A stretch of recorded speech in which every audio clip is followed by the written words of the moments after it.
కీర్తనల గ్రంథము 11వ అధ్యాయం 12వ అధ్యాయం చదువుకుందాము. యెహోవా శరణుజొచ్చి ఉన్నాను, పక్షి వలె నీ కొండకు పారిపొమ్ము. అవి మీరు నాతో చెప్పుట ఎలా? దుష్టులు విల్లెక్కి పెట్టి ఉన్నారు, చీకటిలో యథార్థ హృదయముల మీద వేయుటకై తమ బాణములు వారి యందు సంధించి ఉన్నారు. పునాదులు పాడైపోగా నీతిమంతులేమి చేయగలరు? యెహోవా తన పరిశుద్ధ ఆలయంలో ఉన్నాడు. యెహోవా సింహాసనం ఆకాశం మందున్నది. ఆయన నరులను కన్నులారా చూచుచున్నారు. తన కనుదృష్టి చేత ఆయన వారిని పరిశీలించుచున్నాడు. యెహోవా నీతిమంతులను పరిశీలించును, దుష్టులను బలాత్కారాసక్తులను ఆయనకు అసహ్యులు. దుష్టుల మీద ఆయన ఉరులు కురిపించును, అగ్ని గంధకములను వడగాలియు వారికి పానీయ భాగమగును. యెహోవా నీతిమంతుడు, ఆయన నీతిని ప్రేమించువాడు. యథార్థవంతులు ఆయన ముఖదర్శనము చేసెదరు.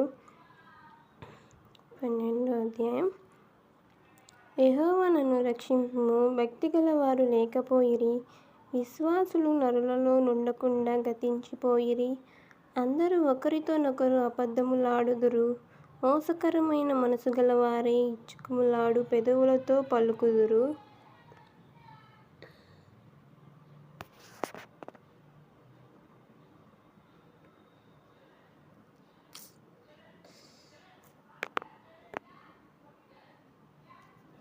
యెహోవా ఇచ్చుకుములాడు పెదవులన్నిటినీ, బింకములాడు నాలుకలన్నిటినీ కోసివేయును. మా నాలుకల చేత మేము సాధించెదము, మా పెదవులు మావి, మాకు ప్రభువు ఎవడని వారును అనుకొందురు. బాధపడు వారికి చేయబడిన బలాత్కారమును బట్టియు దరిద్రుల నిట్టూర్పులను బట్టియు నేనిప్పుడే లేచెదను.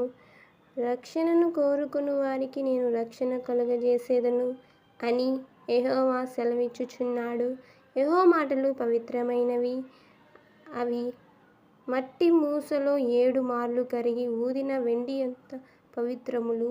యెహోవా, నీవు దరిద్రులను కాపాడెదవు, ఈ తరము వారి చేతిలో నుండి వారిని నిత్యము రక్షించెదవు. నరులలో నీచవర్తన ప్రబలమైనప్పుడు దుష్టులు గర్విష్ఠులై నలుదిక్కులు తిరుగులాడుచుదురు. ఆమేన్.